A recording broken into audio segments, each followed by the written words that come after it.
Hello दोस्तों, आप सभी को मेरा नमस्कार। तो दोस्तों, अगर आप किसी भी कम्पिटिटिव एग्ज़ाम की तैयारी कर रहे हैं तो उसमें जो एक बड़ा रोल प्ले करता है वो होती है हमारी इंग्लिश।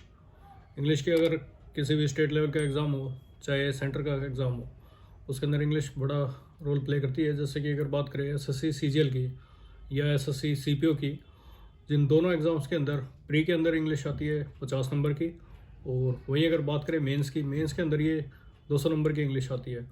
तो इनकी वेटेज हो जाती है 250 नंबर की। तो इससे आपको पता लग ही गया होगा कि कितनी बड़ी वेटेज होती है इनकी। वहीं अगर बात करें स्टेनोग्राफर का एग्ज़ाम हो चाहे एमटीएस का एग्ज़ाम हो, हर एग्ज़ाम के अंदर इंग्लिश आती है। तो दोस्तों, इसके अंदर जो सबसे बड़ी बात होती है वो होती है इंग्लिश को इम्प्रूव कैसे करें। अगर आप एक एवरेज स्टूडेंट है तो आप कैसे अपनी इंग्लिश को इम्प्रूव कर सकते हैं।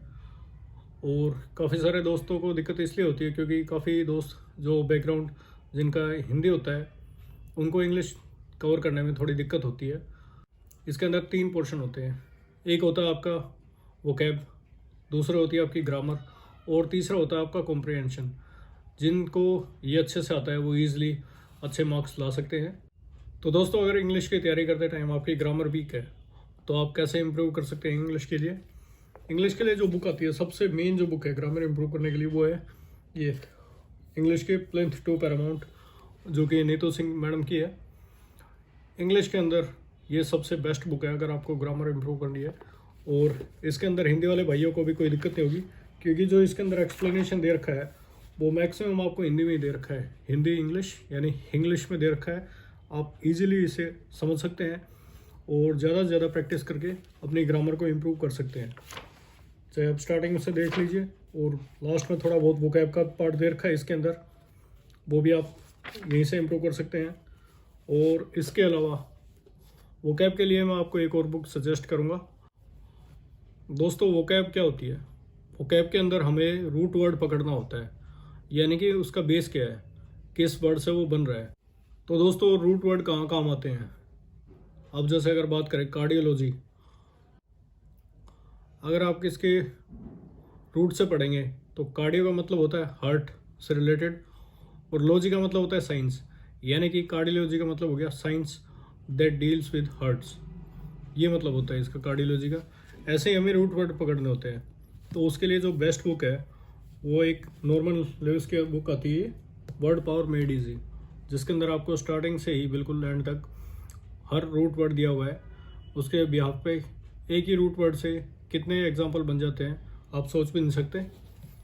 तो अगर आपको ये बुक पढ़नी है तो जैसे सेशन वाइज पढ़े, जैसे अगर स्टार्टिंग में दिखाएं इसमें सेशन 1 दे रखा है, फिर उसके बाद उसका एक्सप्लेनेशन दे रखा है, जिससे आप समझ सकते हैं।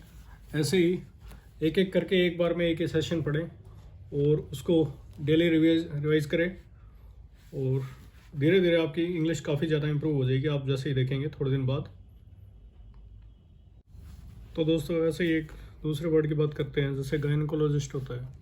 अब गायन का मतलब होता है विमेन, और लॉजी का मतलब होता है साइंस, यानी कि साइंस या स्टडी, यानी कि इसका मतलब हो गया studies which deals with women problems, यानी गायनकोलॉजिस्ट। वहीं अगर एक और वर्ड की बात करें पेडियाट्रिशियन, तो पेडोज का मतलब होता है चाइल्ड, और आइट्रिया का मतलब होता है मेडिकल हीलिंग, और एशियन का मतलब है एक्सपर्ट। यानी कि पेडियाट्रिक्स की कोई वर्ड है तो उसका मीनिंग क्या हो गया, medical healing of a child, यानी कि बच्चों की कोई दिक्कत होती है तो पेडियाट्रिशियन देखता है। तो दोस्तों, ये है इसके अंदर क्या इस बुक के अंदर दे रखा है। रूट वर्ड से आप कैसे पढ़ सकते हैं, किसी भी वर्ड को ईजिली समझ सकते हैं। इस बुक को मास्टर करने का एक ही तरीका है, और वो ये है, ये बुक आपको स्लोली पढ़नी होगी।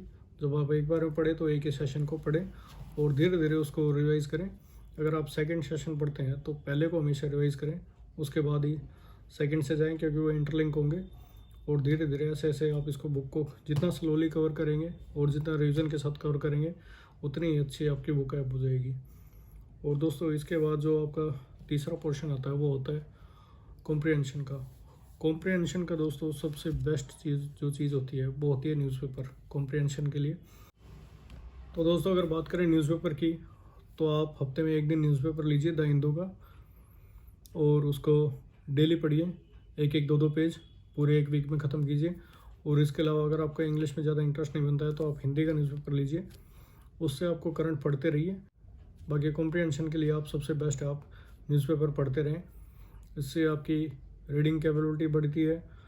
आप जितना ज़्यादा इंग्लिश पढ़ेंगे उतना ज़्यादा आपको, जो अगर कोई एग्ज़ाम देने जाते हैं उसके अंदर इंग्लिश का कोई पैराग्राफ आ गया तो जैसे जैसे आप न्यूज़पेपर पढ़ेंगे वैसे वैसे आपकी जो रीडिंग कैपेबिलिटी होती है वो इंक्रीज़ हो जाती है, और पैराग्राफ आप एक बार में ही समझ सकते हैं कि कहाँ पर क्या बताया गया है, और वो चीज़ें आपको रिकॉल होती रहती है। अगर आप बोल बोल के पढ़ते हैं वो चीज़ें दिमाग में आपके सेट होती जाती है, उसका बेनिफिट मिलता है आपको एग्ज़ाम के अंदर।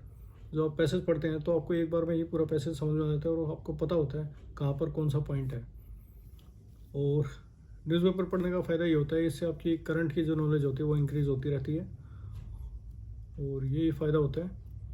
तो दोस्तों, इन 3 चीज़ों के अलावा, एक तो इंग्लिश के लिए, ग्रामर के लिए ये बुक, और वोकैब के लिए Word Power Made Easy by Norman Lewis, और तीसरा आपका न्यूज़पेपर।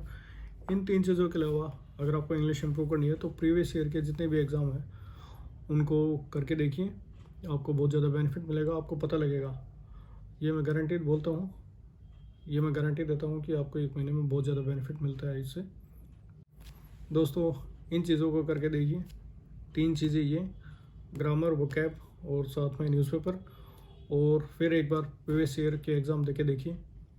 एक एग्ज़ाम आप आज दीजिए और एक एग्ज़ाम देना आज से ठीक 1 महीने बाद, जब आप ये तीनों बुक पढ़ लें, और ये दोनों बुक और साथ में न्यूज़पेपर पढ़ लें, और फिर देखिएगा आपको कितना बेनिफिट मिला है, कितना आपका स्कोर में इंक्रीज़ हुआ है। तो चलिए दोस्तों, मिलते हैं आपसे नेक्स्ट वीडियो में, तब तक के लिए बाय बाय, जय हिंद।